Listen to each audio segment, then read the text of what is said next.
라이트하우스 서울숲에 오신 여러분들을 진심으로 환영합니다. 저는 임영규 목사입니다. 오늘 여호수아서 시리즈 10번째 시간 책임을 선택하면 어른이 된다라는 제목으로 함께 말씀을 나누도록 하겠습니다.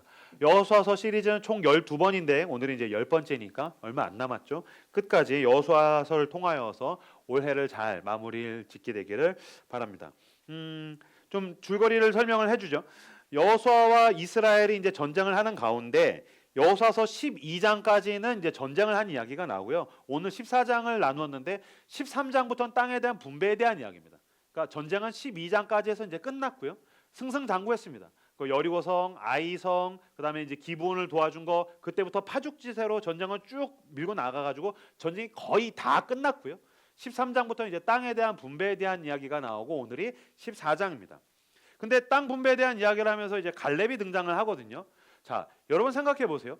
전쟁을 할 때에는 전쟁을 해서 이기는 게 중요하죠. 그래서 우리 팀 이겨야 된다, 살아남아야 된다, 적을 싸워서 이겨야 된다. 전쟁을 할 때는 적인 외부의 대상과 싸우는 게 중요하니까 거기에만 집중돼 있어요.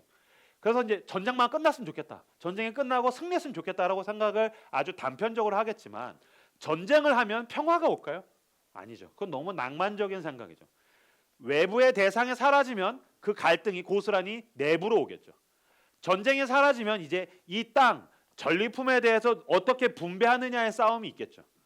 사실 여러분 진짜 싸움은 그때부터가 더 크고 복잡한 싸움이라고 생각할 수도 있을 것입니다. 외부의 갈등이 있을 때는 내부가 단합이라도 되죠. 근데 외부의 대상이 사라지면 그때부터 진짜 무서운 건 내부의 갈등이기 때문에 그래요. 분배의 문제. 분배하면서부터는 그때부터는 이 내부가 4분 5열 나눠지기 쉽겠죠. 게다가 전쟁을 했으니 목숨 걸고 싸웠잖아요. 그러니까 이거는 내가 어떤 땅을 받느냐 수준만이 아니고요. 누가 공을 인정받느냐에 대한 부분도 있는 거예요. 야, 내가 목숨 걸고 싸서 내가 적장에 목을 땄는데, 야, 내가 성을 제일 먼저 넘어갔는데, 내가 공성전을 했는데, 내가 선봉이었는데 무슨 소리야? 막 이러면서 서로의 공치사가 굉장히 커지겠죠. 그러니까 전쟁이 끝나고 이제는 땅을 분배를 하면서 누가 인정을 받느냐, 누가 좋은 땅을 갖느냐. 게다가 땅을 가져야 되니까 다들 원하는 땅이 있을 거 아니에요. 누가 척박한 땅을 원하겠어요? 누구든지 푸른 초장을 원하겠죠. 농사짓기 쉬운 땅을 원하겠죠. 물도 있고 풀도 잘 자라고 농사도 짓기 좋고 누구나 다 그 땅을 가져야 내 후손들을 잘 키울 수 있다라는 생각을 하니까 좋은 땅을 가지고 싶겠죠. 그래서 이제 땅 분배를 어떻게 하느냐가 굉장히 민감한 가운데 있다라는 거예요. 그때 누가 등장을 하느냐? 갈렙이라는 사람이 등장을 합니다. 갈렙은 좀 설명을 드리자면 먼저 출애굽 1세대예요. 모세를 따라서 출애굽을 했던 1세대인데 그때 모세가 정탐꾼을 보낼 때 12명을 보내거든요. 12명을 보냈었을 때 10명은 야, 거기 가나안 갔더니 땅도 별로고 거기 등치 장난 아니야. 안악자손이야. 오늘도 안악자손이라는 말이 등장을 하는데 이 안악자손이라는 건 뭐냐면 피지컬이 그 북유럽 애들이에요. 우리 같은 아시아 사람이 봤었을 때 피지컬이 남다른 거예요. 그러니까 와, 이거 어떻게 이기냐. 우리나라가 이제 지금 월드컵이니까 축구할 때 아시아 사람들이 북유럽이라든지 등치 큰 애들이랑 붙으면 힘들어하지 않습니까? 거기는 안악자손이야. 어마어마하게 커. 이길 수가 없어. 10명이 다 망했어, 죽었어. 그런데 그중에 2명만 아니야, 하나님이 주신 땅이야, 이길 수 있어 라고 이야기한 사람이 여호수아랑 갈렙입니다. 그러니까 그중에 한 명, 하나님 우리에게 주셨어. 이때 하나님께서 절망하고 있고 부정적으로 이야기하고 있는 그 이스라엘 백성들을 향해서 너희들은 광야에서 너희들이 끝맺음 되게 될 것이다. 너희들은 이스라엘로 들어갈 수 없다. 그래서 내 귀에 들린 대로 행할지라. 그래서 여호수아와 갈렙만 빼고 출애굽 1세대들은 다 광야에서 죽었고 나머지 출애굽 2세대가 요단강을 건너서 정복전쟁을 한 거예요. 그러니까 쉽게 말씀드리면 뭐냐면 넘버 2예요. 여호수아가 넘버 1, 갈렙은 넘버 2. 백전노장, 나이도 제일 많고 싸움도 제일 많이 했고 누가 봐도 가장 좋은 땅을 가져도 되는 권한을 가진 사람, 권리가 있는 사람, 그 사람이 오늘 등장을 하는 거예요. 자, 6절 말씀 같이 한번 읽어볼까요? 6절 말씀 같이 읽겠습니다. 시작.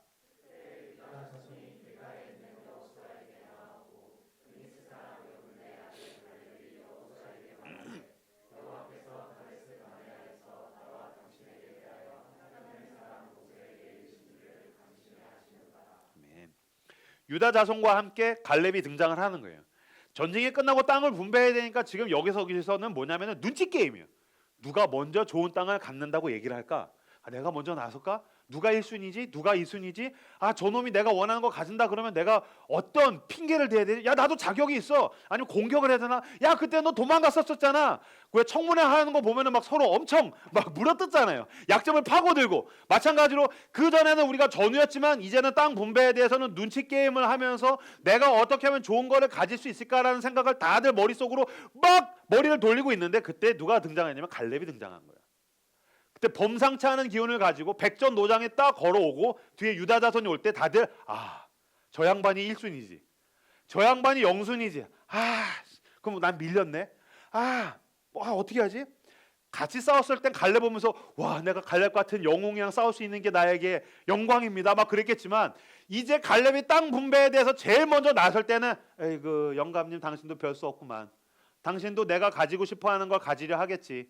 내가 어떻게 해야지 갈렙의 좀 뒷덜미라도 좀 잡을 수 있을까? 어떻게 해야지 내가 핑계를 댈 수 있을까? 어떻게 해야지 그 갈렙의 명성에 흠집을 내고 내가 원하는 땅을 가질 수 있을까라는 교활한 지혜가 머릿속에서 막 돌아갈 때에 갈렙이 뭐라고 이야기하냐면 11절과 12절 말씀, 11절, 12절 말씀 같이 한 목소리로 읽겠습니다. 시작.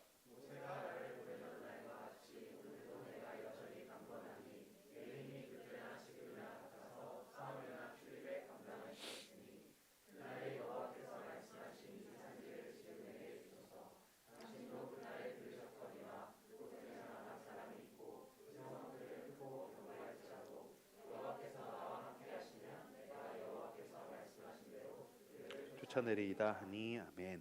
갈렙은 놀랍게도 아직 남아있는 전쟁에 나를 보내주십시오라고 이야기합니다. 모든 사람이 갈렙이 등장했었을 때 저 사람 영순이니까 당연히 제일 좋은 땅을 갖겠지. 강남을 갖겠지. 압구정을 갖겠지. 아니면 분당인가? 밀산을 갖겠지. 어쨌든 임목사가 사는 동두천은 아니겠지. 그런 생각을 하고 있는데 나를 아직 안악자손이 있는 그 헤브론 땅, 거기는 45년 전에 하나님께서 나에게 약속하신 땅인데 내가 싸울 수 있으니 나를 보내주시오. 난 싸우러 가겠소 라고 이야기했다는 거예요. 이 산지를 내게 주소서라는 말을 이때 씁니다. 이 산지를 내게 주소서. 한국 사람들이 이 산지를 내게 주소서라고 이야기할 때 완전히 반대로 써요. 이 산지를 내게 주소서. 이거는 어떤 식이냐면 그런 거예요. 그러니까 보상인데 굉장히 큰 보상을 받는구나. 내가 원하는 보상에다가 신적 능력에 더해지는 더 큰 보상을 받는구나. 나는 서울에서 땅 한 칸도 한 평도 갖기 어려운데 야, 산지면 평이 아니라 이건 헥타르네 막 그러면서 야, 주님 나에게도 이 산지를 주시오. 와, 선산이 생기는 거야. 막 그런 수준으로 생각해요. 완전 반대예요. 이건 가장 좋은 보상을 가질 수 있는 사람이 최악의 것을 선택했다는 뜻이에요. 갈렙은 가장 노장이고 가장 헌신했고 어떤 거든 내가 골라서 가질 수 있는 영순위를 가지고 있는데 그는 보상이 아니라 책임을 선택했어요. 다들 내가 어떻게 보상을 받아야 되지? 남들보다 더 좋은 보상을 가지려고 사람들에게 흠집을 내고 공격을 하고 싶어서 눈치 게임하고 있을 때 나는 아직 싸울 수 있는 힘이 있고 하나님이 나에게 약속을 주셨으니 나를 저 전쟁터로 보내주면 나는 가서 싸우겠어. 그리고 내가 가서 그 땅을 내가 갖겠습니다. 여러분, 갈렙의 위대함은 어마어마한 걸 하나님께 구했다는 게 아니에요. 모두가 보상에 대한 눈치 게임을 하고 있을 때 이 갈렙의 선언 때문에 보상이 책임으로 그 기준이 바뀌었어요. 보상의 기준이 보상이 아니라 책임, 욕망이 아니라 헌신으로 바꾸는 그 놀라운 위대한 선언. 이 산지를 내게 주십시오. 난 싸우러 가겠습니다. 난 물론 늙었죠. 난 당신들보다 늙었고 힘이 약하지만 난 아직 싸울 수 있고 하나님이 나에게 약속하셨으니 난 끝까지 싸우겠소. 그는 자기에게 있는 보상이 아니라 책임을 선택했고 욕망이 아니라 헌신을 선택한 사람이었다는 것입니다. 갈렙의 위대함은 여기에 있어요. 노욕을 부리는 게 아니에요. 노령때에 안락하고 쉬운 삶을 선택한 게 아니라고요. 갈렙의 위대함은 갈렙은 땅 분배의 기준을 보상으로부터 헌신으로 바꿨고 욕망에서부터 책임으로 바꿨다라는 것입니다. 우리나라랑 이제 미국이랑 한미 연합 훈련을 하는데 있었던 일이래요. 당직을 쓰는데 우리나라에선 쫄병이 뭐 짝대기 2개나 뭐 3개, 1병이나 뭐 상병 정도. 우리나라는 당직 쓰면 이제 밥이 안 되는 애들, 아랫사람이 당직을 쓴 거죠. 고생은 한국은 아랫사람이 한다라는 게 생각이에요. 그래서 쫄병이 가가지고 당직을 쓰려고 사무실에 딱 갔는데 미국에서 당직을 쓰는 사람이 왔는데 누가 왔냐면 거의 연대장급이 왔다라는 거예요. 최종 결정권자가 오는 거예요. 가장 높은 사람이 오는 거예요. 그러니까 완전히 상반되죠. 우리나라에서는 쫄병이었고 미국에서는 굉장히 높은 사람이었어요. 둘이서 당직을 썼는데 이 쫄병이 아무리 생각해도 이상하더라는 거예요. 아니 이렇게 높은 고위 장교가 왜 당직을 쓰나? 그래서 질문했다는 거예요. 영어로 어떻게 미국은 당신 같은 고위 장교가 당직을 쓰느냐? 우리나라는 쫄병이 쓴다. 그랬더니 그 고위 장교가 미국 사람이 이렇게 얘기했다는 거예요. 만약에 불의의 불시적인 상황이 생겼. 전쟁이니까 만약에 저쪽에서 적이 침범해 들어왔어. 그러면 너같이 쫄병의 당직을 쓰면 깜짝 놀라서 너는 전화를 네 바로 윗사람에게 하게 되겠지. 그러면 그 윗사람은 더 책임성이 있는 사람에게 연락을 하게 되겠지. 책임성 있는 사람들끼리 모여가지고 회의를 하게 되겠지. 그리고 마지막에 나 같은 최종 결정권자한테 연락을 하게 되겠지. 그러면 내가 다시 결정을 해서 지시를 내리게 되겠지. 이 지지부진한 시간 동안 전쟁이 어떻게 되겠어? 그러니 너 같은 애가 당직을 쓰는 것보다 내가 기다리다가 연락이 오면 나는 최종 결정을 해서 지시하고 명령을 하면 돼. 이게 전쟁에서 필요한 거야 라는 이야기를 했다는 거예요. 이게 보상 중심의 사고방식과 책임 위주의 사고방식의 차이라는 거예요. 우리나라 한국 사회가 보상 중심의 사고방식으로 살고 있어요. 내가 남들보다 더 고생하면 더 많은 보상을 가져야 돼요. 물론 그럴 수 있죠. 그러나 더 많은 보상을 갖는다는 건 더 쉽게 살고 덜 고생하고 내가 더 안락한 삶을 사는 거예요. 돈을 많이 버는 건 그런 이유예요. 대학을 가는 건 그런 이유예요. 어렸을 때 그런 얘기 듣지 않았어요? 너 대학 안 가면 너 평생 고생해. 남들한테서 아랫사람이 되고 싶어? 윗사람이 되면 뭐 하는 거죠? 쉽게 사는 거죠. 이 사람 저 사람을 시키면서 너네가 나의 돈을 위해서 고생을 해야 돼. 너네가 나의 평안함을 위해서 고생을 해야 돼. 내가 이토록 고생해서 여기 왔으니 나에게 보상을 줘야 돼. 한국 사회는 보상 중심의 사고방식을 가지고 있어요. 보상 중심의 사회는 반드시 필연적으로 양육강식으로 가요. 여러분, 양육강식은 사람들의 세상이 아니에요. 동물의 왕국이에요. 양육강식, 강자가 약자를 다 집어먹고 자기들은 배 따뜻하고 등 두드린 데서 쉴 수 있다는 건 그건 짐승들의 세상이에요. 하나님께서 오늘 본문을 통해서 이야기하신 건 뭐냐면 더 고생한 사람이 더 책임을 진다라는 거예요. 여러분, 하나님께서 원하시는 것은 우리가 하나님 앞에 유능하고 탁월하고 최선을 다해서 성공한 사람이 된다는 건 더 많은 무게를 짊어지는 사람이 된다는 거예요. 갈렙의 위대함이 여기에 있죠. 더 많은 무게를 내 어깨 위에 짊어지겠다. 나는 끝까지 책임을 지는 자리에 나가겠다. 나는 욕망이 아니라 헌신을 향해서 나가겠다. 우리가 추구해야 될 기준은 나는 어떻게 하면 더 많은 공헌을 할 수 있을 것인가. 더 쉬운 삶 말고 불로소득 누리는 거 건물주 말고 난 나이 먹었으니까 젊은 사람들 위해서 군림하는 거 말고 우리가 그토록 욕하는 꼰대적인 삶 말고 진정한 어른의 길은 내가 더 공헌하는 삶을 향해서 나아가는 것입니다. 한국 사회에서 어느 순간부터가 꼰대라는 단어를 굉장히 많이 씁니다. 근데 이 꼰대라는 이야기는 저는 나이 많은 사람만 꼰대라고 생각하지는 않아요. 물론 나이적으로 봤었을 때 저는 이제 꼰대 나이에 더 가까워졌어요. 근데 여러분, 나이 많은 사람만 꼰대입니까? 아니요. 우리나라에 젊은 꼰대가 얼마나 많습니까? 대학 가보세요. 젊은 꼰대가 얼마나 많습니까? 군대 가보세요. 젊은 꼰대가 얼마나 많습니까? 직장에 가보세요. 젊은 꼰대가 얼마나 많습니까? 교회 안에도 젊은 꼰대가 얼마나 많습니까? 나이로, 경력으로, 내가 가진 무언가를 가지고 약한 사람을 누르고 내가 더 누리고 싶어하고 더 쉽게 살고 싶어 한다면 그 사람은 꼰대인 겁니다. 보상을 원하면 꼰대가 되고 책임을 원하면 어른이 됩니다. 욕망을 추구하면 꼰대가 되고 공헌을 추구하면 그 사람은 어른이 될 것입니다. 한국 사회에서 사람들이 어른을 그리워하고 있죠. 교회에서 세상에서 사람들이 어른을 그리워하는 것은 왜 먼저 살아간 선배 중에 왜 먼저 간 발자국을 걸어간 사람 중에 왜 시대를 향해서 공헌하겠다고 더 많은 무게를 자기 위에 짊어지는 멋진 사람이 없는가? 그것에 대한 그리움 아니겠습니까? 우리 교회는 젊은이들이 많죠. 꼰대를 탓하기 전에 나는 꼰대의 길로 가고 있는가 어른의 길로 가고 있는가, 보상이 아니라 책임의 길로 공헌을 기준으로 삼고 살아가시는 어른의 길을 향해 나아가시는 저 여러분들 다 되시기를 주님의 이름으로 축복합니다. 요즘 각광받는 심리학자인 조던 피터슨이 이런 이야기를 했어요. 당신이 기꺼이 짊어진 책임에 비례해서 삶은 의미 있어진다. 조던 피터슨이 당신이 기꺼이 짊어진 책임에 비례해서 삶은 의미 있어진다. 그러니까 내 삶이 의미 있어지려면 어떻게 된다고요? 더 많은 책임을 짊어져야 된다는 거예요. 여러분들이 다 원한 거 그거 아니에요? 왜 내 삶에 의미가 없지? 재미는 있는 것 같은데 의미가 없는 거죠. 아니 재미도 없어. 기억나는 게 없어.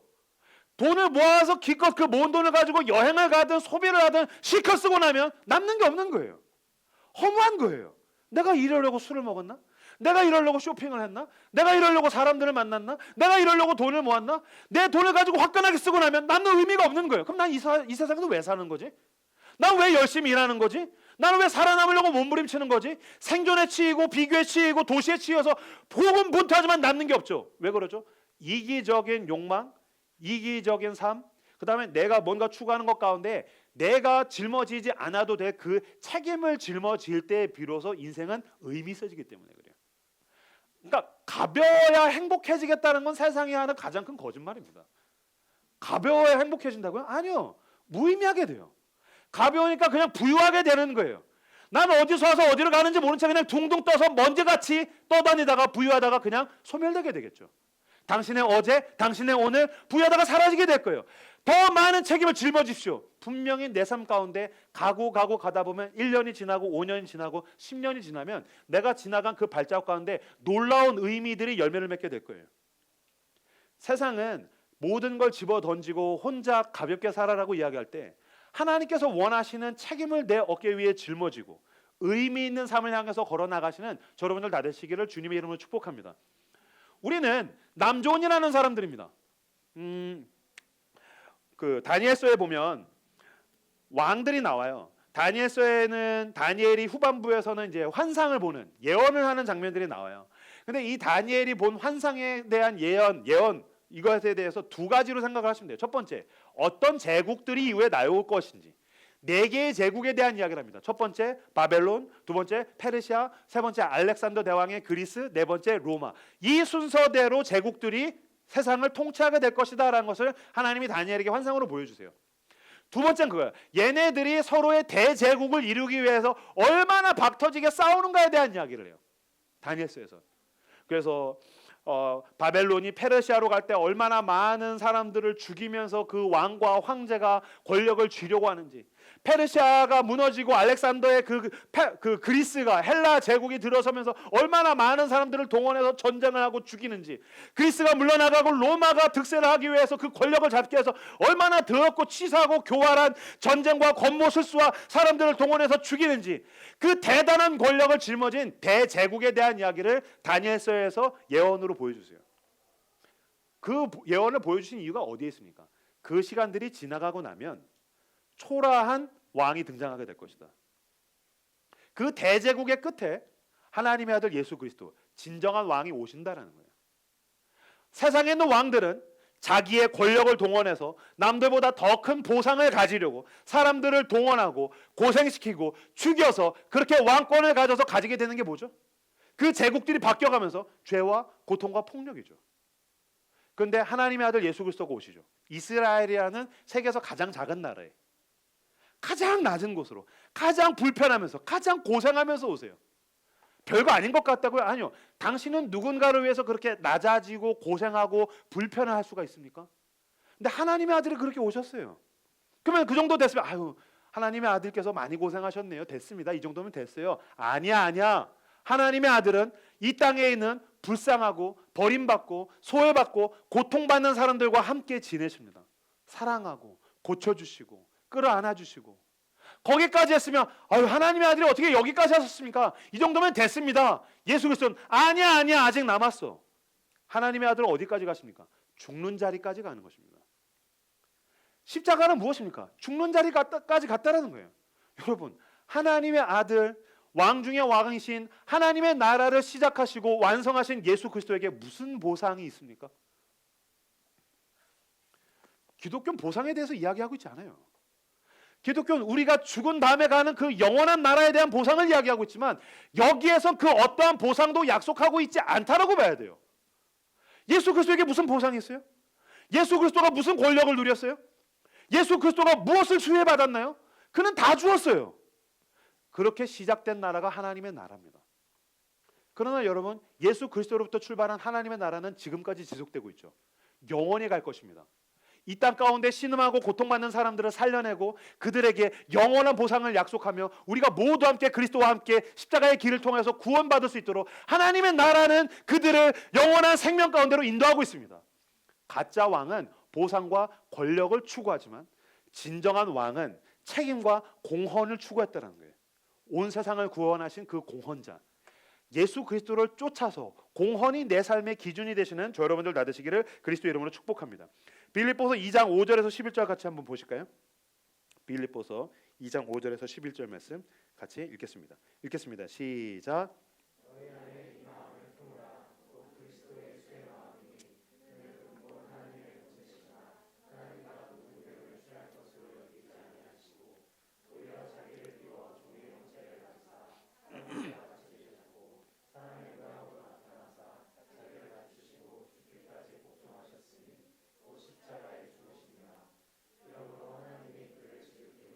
모든 이름 위에 뛰어난 이름을 주사 하늘에 있는 자들과 땅에 있는 자들과 땅 아래에 있는 자들로 모든 무릎을 예수의 이름에 꿇게 하시고 모든 입으로 예수 그리스도를 주라 시인하여 하나님 아버지께 영광을 돌리게 하셨느니라. 아멘.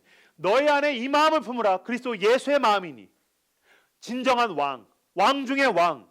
우리는 대림절 첫째 주를 지나가고 있습니다. 대림절을 어드벤트라고 이야기합니다. 기다림. 우린 기다린다라는 거예요. 누굴 기다리죠? 보상, 핑크빛, 더 안락한 삶, 더 편하게 더 쉽게 사는 거 아니요. 우린 하나님의 나라를 소망하며 다시 오실 예수 그리스도를 기다리는 것입니다. 그분을 기다리며 너희 안에 이 마음을 품어야 된다. 그리스도 예수의 마음이니 불편해지고 더 낮아지고 더 고생해서 더 많은 무게를 짊어지고 더 많은 책임을 지고 결국엔 이 땅을 구원하기 위해서 공헌하신 예수 그리스도의 마음. 우린 그것을 기다리며 추구하는 것입니다. 예수의 십자가를 여러분의 어깨 위에 짊어지십시오. 이웃을 위한 십자가, 교회를 위한 십자가, 약자를 위한 십자가, 고통받고 신음받는 자들을 위한 십자가, 복음을 모르는 사람들을 위한 그 십자가, 내가 팽개쳤던 그 십자가를 내 어깨 위에 다시 짊어지고 어드벤트, 주님 나는 주님을 기다리며 갈 것입니다. 묵묵하게 걸어 나아가시는 여러분들 다 되시기를 주님의 이름으로 축복합니다. 보상을 선택하면 꼰대가 됩니다. 책임을 선택하면 어른이 됩니다. 욕망을 선택하면 꼰대가 됩니다. 헌신을 선택하면 어른이 됩니다. 꼰대가 아니라 어른의 길로 나가시는 여러분들 다 되시기를 바랍니다. 얼마 전에 라이트하우스 무브먼트에서 목회자들 워크숍에 갔었어요. 그래서 이제 목사님들, 담임 목사님들, 그다음 섬기는 동역자 목사님들, 전도사님들, 스태프들 해가지고 쫙 갔어요. 가가지고서 이제 숙소 배정을 받고 워크숍을 하고 숙소에 들어가야 되는데 방에 들어갔는데 방이 5인실이에요. 그 5명씩 배치를 받았어요. 문제가 생겼어요. 뭐냐면 방이 2개고 거실 하나인데 방 하나에는 2인용 큰 침대가 있어요. 나머지 방 하나에는 1인용 침대가 2개가 있어요. 근데 5명이 있어야 돼요. 그러면 큰 침대에서 2명이 자면 2명, 여기 1인용 침대 2명이니까 4명. 그럼 1명은 거실에서 자야 돼요. 만약에 어떤 사람이 나는 이 큰 침대에서 혼자 자고 싶어. 그래서 자기의 권리를 주장해서 거기에 누워서 자면 여기 침대에서는 2명이 자니까 거실에서는 2명이 자야 되는 거예요. 자, 거기에 5명이 들어갔어요. 눈치 게임이 시작되는 거죠. 그죠? 누구나. 저도 인간이에요. 저도 딱 들어갔는데 눈치 게임을 시작하지. 그래서 눈치 게임을 해야 되는 거예요. 딱 사이즈를 딱 봤어요. 할렐루야. 내가 제일 초창기 멤버고 게다가 난 담임이고 난 무엇보다 라이트하우스 무브먼트의 수장인 홍민기의 오른팔이고 게다가 나는 요새 유명한 목사예요. 라이트하우스 무브먼트에서 계속 있고 싶으면 내가 뭔가를 반복할 수 있는 시간이 드디어 온 거예요. 내가 3년간 박박히면서 홍민기의 오른팔로 고생한 이 보람이 여기에 있구나. 들어가서 나는 어떻게 할까? 왜냐면 저 옆에서 누가 민감하게 하면 잠을 못 자요. 제가 들어가자마자 눈치를 쭉 보고서 다들 막 눈치가 돌아가고 있길래 제가 얘기했어요. 여러분, 저는 몸에 열이 많아요.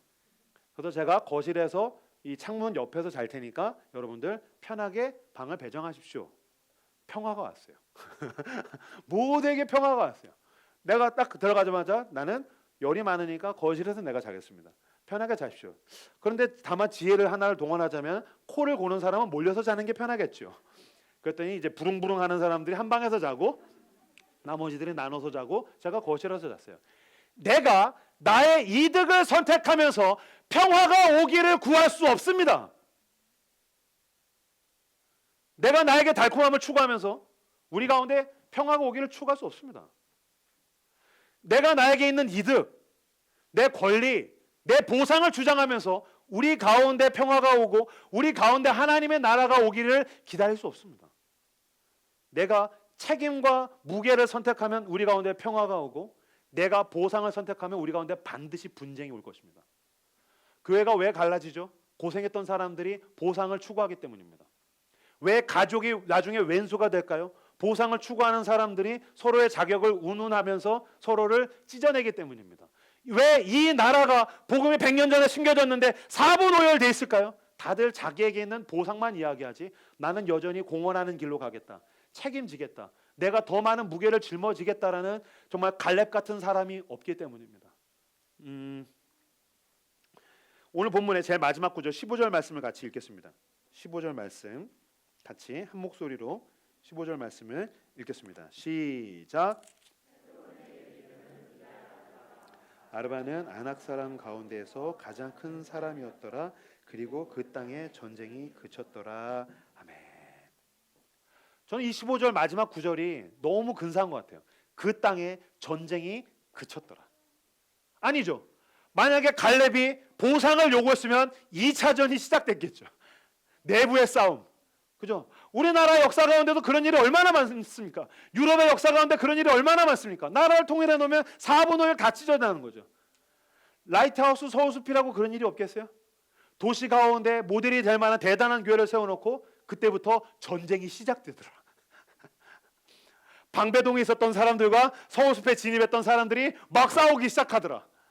그런 일이 왜 없겠어요? 목사와 장로가 싸우고 집사와 집사가 싸우고 성도와 목사가 싸우고 얼마든지 있을 수 있어요. 우리 교회 가운데 평화가 오길 원한다면 책임을 선택해야 됩니다. 당신의 가정 가운데 평화가 오길 원한다면 나는 책임을 선택해야 됩니다. 이 도시와 우리가 살아가는 이 땅 가운데 하나님의 나라가 오기를 원한다면 우리는 책임과 공헌을 선택할 때에 그 땅의 갈렙 때문에, 그 땅의 이명규 때문에, 그 땅의 그리스도인 그 사람 때문에 전쟁이 그쳤더라. 손해와 책임을 어깨에 짊어지시는 갈렙과 같은 저 여러분들 다 되시기를 그리스도의 이름으로 축복합니다. 그러면 어떻게 갈렙은 노년에 이런 패기 있게, 이건 정말 더 큰 걸 주세요라는 것보다 더 큰 패기죠. 나는 더 큰 책임을 지겠다. 나는 더 공헌하는 삶을 살겠다. 저는 요새 그 파타고니아라는 브랜드의 그 이본 시나드, 평생을 환경운동을 위해서 의류를 만들다가 가지고 있는 그 수조 원의 돈을 그대로 환경운동에다가 투척한 이본 시나드 같은 사람, 갈렙 같은 사람이라고 생각해요. 정말 저는 라이트하우스 서울숲 가운데에 이런 갈렙 같은 사람들이 정말 하나님의 능력으로 일어나게 되시기를 그리스도의 이름으로 축복합니다. 어떻게 노년에 이런 패기를 가지고 이 산지를 내게 해주십시오. 난 싸우러 가겠습니다라는 선언을 할 수 있었을까? 자, 9절부터 12절까지 말씀 같이 한 목소리로 읽겠습니다. 9절에서 12절 말씀을 같이 한 목소리 읽겠습니다. 시작.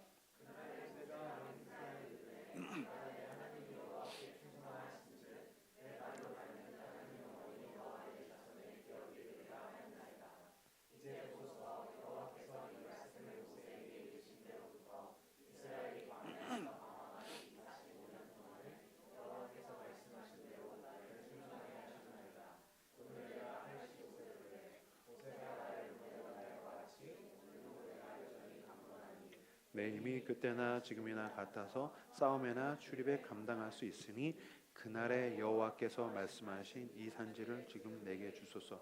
당신도 그날에 들으셨거니와 나는 사람이 있고 그 성들이 크고 견고할지라도 여호와께서 나와 함께 하시며 내가 여호와께서 말씀하신 대로 하니. 아멘. 갈렙이 위대한 건 내가 어떻게 고생했는지에 대한 이야기가 여기 없어요. 갈렙이 위대한 건 내가 여기서 얼마나 큰 공헌을 세웠는지에 대한 이야기가 없어요. 갈렙이 위대한 건 여기에서 자기가 한 것에 대한 이야기는 하나도 없어요. 시종일관 여호와께서, 하나님께서 그때 나에게 말씀하셨고, 심지어는 이 10절 같은 경우 이제 보소서 여호와께서 이 말씀을 모세에게 이르신 때로부터 이스라엘이 광야에서 방황한 이 45년 동안을 여호와께서 말씀하신 대로 나를 생존하게 하셨습니다. 하나님이 나를 생존하게 하셨습니다. 하나님이 나를 살게 하셨습니다. 그 수많은 적들의 칼날로부터 나를 지키셨습니다. 하나님이 나를 사랑하셨습니다. 하나님이 여호와께서 나와 함께 하시고 여호와께서 나를 지키시고 여호와께서 나에게 말씀하시고 하나님께서 여호와는 아니, 갈렙은 하나님을 사랑했어요. 갈렙은 어떻게 끝까지 내가 가겠다라고 이야기할 수 있을까요? 갈렙은 하나님을 사랑했어요. 사랑하면 끝까지 가요. 왜 중간에 멈출까요? 사랑이 없으면 중간에 멈춰요. 순종과 굴종의 차이가 거기에 있어요. 굴종하는 사람은 혼나지 않는 게 목적이에요. 굴종하는 사람은 그 손으로부터 내가 뭔가 공격을 받지 않는 거예요. 혼나지 않는 데라든지 내가 뭔가 손해를 보지 않는 데라든지. 그렇기 때문에 절대로 굴종의 사람은 헌신이나 희생을 할 수가 없어요. 그러나 순종은 사랑을 기반으로 하기 때문에 순종의 사람은 끝까지 가는 거예요. 순종은 우리로 하여금 그 끝까지 가게 만드는 힘이 있어요. 제가 목사로서 누군가가 아플 때 병원에 신방을 갈 때가 있어요. 환우가 있죠. 환자가 있어요. 그러면 그 병원에 가면은 신방 오는 수많은 사람이 있겠죠. 직장 동료들, 친구들, 친척들, 가족들, 수많은 사람들이 와서 안부를 묻고 위로를 하고 뭔가 줄 수 있는 것들을 도움을 주고 다 가요. 모든 사람은 돌아가지만 마지막에 누가 남나요? 엄마가 남죠. 왜요? 사랑은 끝까지 가기 때문에 그래요. 사랑만이 끝까지 남는 거기 때문에 그래요. 갈렙은 하나님을 사랑하는 거예요. 그러니까 모두가 굴종의 사람, 보상을 원하는 사람들은 떨어져 나갈지라도 하나님을 사랑하는 사람은 하나님과 함께 하나님이 원하시는 그 끝까지 가고 싶은 거예요. 갈렙은 하나님을 사랑했어요. 아니, 갈렙은 하나님이 나를 45년 동안 어떤 놀라운 은혜와 사랑으로 날 지키셨는지를 아는 거예요. 하나님이 날 사랑하셨어요. 그래서 내가 여기 이 노령의 나이에 살아남을 수 있습니다. 그 하나님이 나와 함께 하시면 내가 가서 싸울 수 있습니다. 그 하나님이 나와 함께 하시면 내가 가서 이길 수 있습니다. 하나님만 나와 함께 하시면 주님, 내가 주님과 함께 끝까지 가겠습니다. 이 위대한 선언이 나에게 있길 원하고 여러분의 삶에 있게 되기를 원합니다. 주 예수보다 더 귀한 게 뭐가 있겠습니까? 하나님보다 더 중요한 보상이 무엇이 있겠습니까? 하나님을 붙들고 하나님의 약속 위에 서서 하나님과 함께 내 삶이 끊어지는 그 날까지 주님 앞에 충성하는 거예요. 누가 보든 보지 않든 보상이 있든 없든 누가 인정해 주든 몰라주든 나는 하나님을 사랑해. 하나님이 날 사랑해. 그 사랑 때문에 끝까지 가는 저와 여러분들 다 되시기를 그리스도의 이름으로 축복합니다. 예수 그리스도가 십자가 위에서 죽으시죠. 예수 그리스도의 죽음이 특별한 것은 거기에 있습니다. 하나님이 당신을 향해서 끝까지 가셨다라는 거예요. 예수 그리스도를 따르는 그 순교자들의 죽음이 특별한 것은 죽음으로 내 종교를 지켰다, 신념을 지켰다, 죽음으로 세상에다가 저항했다가 아니에요. 그들은 끝까지 갔다. 그들이 예수를 사랑해서 끝까지 갔다. 고린도전서 13장은 사랑장으로 유명하죠. 사랑은 언제나 오래 참고 로부터 출발하는 그 사랑장의 마지막 부분에는 이런 게 나와요. 모든 것을 참으며 모든 것을 믿으며 모든 것을 기대하며 모든 것을 견디느니라. 예, 사랑은 모든 것을 참고 모든 것을 기대하고 모든 것을 견디고 모든 것 그 끝까지 가는 거예요. 하나님을 사랑하십시오. 하나님의 사랑으로 채우십시오. 하나님과 함께 그 사랑을 가지고 끝까지 가시는 여러분들 다 되시기를 주님의 이름으로 축복합니다. 저는 제 마음에 품고 있는 예수를 처음 믿었던 날들을 제 마음에 잘 간직하고 있어요. 저는 정말 그렇게 살다가 죽는 게 제 꿈이에요. 제가 정말 자랑할 만한 일이 있어요. 저는 군대에서 전 정말 그거 너무 자랑하고 싶고 내가 지금 녹화가 되고 있는데도 이 얘기를 하는 거는 이걸 내 삶의 분기점으로 삼고 싶어요. 전 군대에서 예수님 믿었어요. 예수님을 만났어요. 하나님이 나 같은 죄인을 사랑하신다는 게 너무너무 놀라웠어요. 그냥 하나님이 좋았어요. 너무너무 하나님이 좋았어요. 병장에 됐는데 병장에 되면 5분을 더 잘 수 있는 권한이 생겨요. 권력이 생기죠. 게다가 나 잘 때 청소 시끄럽게 하면 쌍욕 한번 하면 돼요. 나 자는 거 안 보이냐? 청소 조용히 안 해? 똑바로 안 해? 그럼 난 조용히 더 잘 수 있어요. 근데 저는 병장 때 누가 후임병이 같이 새벽 기도를 하자는 그 악마의 유혹에 꼬드겨가지고 새벽 기도를 만들었어요. 여러분 군대에서 새벽 기도를 하면요. 안 그래도 잘 시간이 모자란데 1시간 반에서 2시간을 덜 자야 돼요. 게다가 병장은 5분 더 자려고 10분 더 자려고 몸부림을 치는데 1시간 2시간을 덜 잔다는 건 미친 짓이죠. 근데 어쨌든 새벽 기도를 시작을 했어요. 제 자랑은 저는 전역하는 날 아침까지 새벽 기도를 인도하고 나왔어요. 전역하는 날이에요. 뜨르르 알람 맞춰놓고 깨서 일어나서 저보다 후임병들 야 새벽 기도 할래? 새벽 기도 가야지. 새벽 기도 가자. 아 그런 거 왜 갑니까? 가자. 깨워가지고서 줄 세워서 새벽 기도 가자. 가가지고서 낡은 오디오에 테이프 틀어가지고 음악을 틀고 그리고 서가지고 같이 찬송가로 찬양 부르고 설교. 지금 생각해보면 신학도 없고 개똥 같은 설교. 근데 그 설교하고 기도하자 기도하고 한 놈 한 놈 안수해주고 같이 울고 그리고 자 가자 가가지고서 그리고 아침에 나 오늘 저녁이야. 난 오늘은 이제 군생활이 끝나. 나는 오늘 저녁하지만 너희들도 나처럼 저녁하는 날까지 새벽 기도해야 돼. 너희들도 나처럼 저녁하는 날까지 하나님을 사랑해야 돼. 그리고 제가 나갔어요. 저는 아주 근사한 인간이에요. 저는 그렇게 제 인생을 마무리를 짓는 목사가 되길 원하고 그렇게 제 인생의 마무리를 짓는 대한민국 국민이 되길 원하고 그렇게 제 인생의 마무리를 짓는 아빠가 되길 원하고 그렇게 제 인생의 마무리를 짓는 그리스도인이 되길 원해요.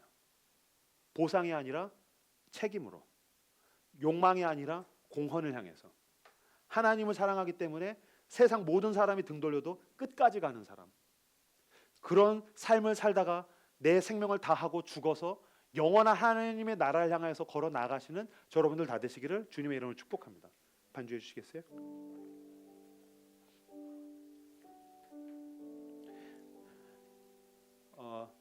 초대 교부 중에 폴리캅이라는 사람이 있습니다. 폴리캅은 당대의 가장 유명한 그리스도인이었고 교회 지도자였습니다. 로마 정부로부터 탄압, 기독교에 대한 탄압이 시작되어서 수많은 순교자들이 생길 때 폴리캅도 그 순교 대위에 화형장에 끌려가게 됐습니다. 근데 폴리캅 같은 거물을 죽인다는 게 부담스러웠던 것 같아요. 그리고 80세에 가까운 폴리캅을 불에 태워서 죽인다는 건 누가 봐도 끔찍한 일이니까 딜을 합니다. 뭐 선언할 필요 없다고 영감님. 그냥 신앙을 부인하시죠? 그러면 그냥 고개만 끄덕이면 된다고. 그럼 살려주겠다고. 어차피 사실 날 얼마 안 남았는데 마지막에 고생하실 일이 뭐가 있냐고. 그냥 고개만 끄덕이고 그냥 그랬다라고 부인만 안 하시면 살려드리겠다고. 장작더미 위에 기둥에 묶여서 불만 붙이면 죽게 되는 폴리캅이 마지막으로 남긴 말이 이것입니다. 내가 평생을 살면서 내 주 예수께서 나를 서운하게 하신 일이 없는데 내가 왜 이제 와서 주님을 부인한단 말입니까? 어서 그 불을 붙이시오. 그리고 나를 주님께로 보내주십시오. 하나님을 사랑하는 사람은 끝까지 신실한 길을 가는 것입니다. 내가 왜 이제와 하나님께서 나에게 주신 십자가를 집어 던지고 보상을 추구하는 삶을 살겠습니까? 나는 영원한 보상이 저기에 있음을 믿습니다. 하나님이 나를 지켜보고 계십니다. 하나님이 나에게 힘을 주시고 하나님이 나를 응원하신다면 나는 주님이 원하시는 좁은 문, 좁은 길, 십자가의 삶을 살기를 원합니다. 그런 폴리캅처럼 갈렙처럼 그리스도께서 나에게 맡기신 길을 향해서 걸어 나아가시는 끝까지 주님이 나에게 맡기신 길을 사랑으로 따라가시는 예수 그리스도를 닮은 저 여러분들 다 되시기를 주님의 이름으로 축복합니다. 오늘 우리에게 주신 말씀 가지고 함께 여러분의 머릿속에 마음속에 남은 말씀을 붙들고 함께 기도하며 나아가도록 하겠습니다. 기도합시다.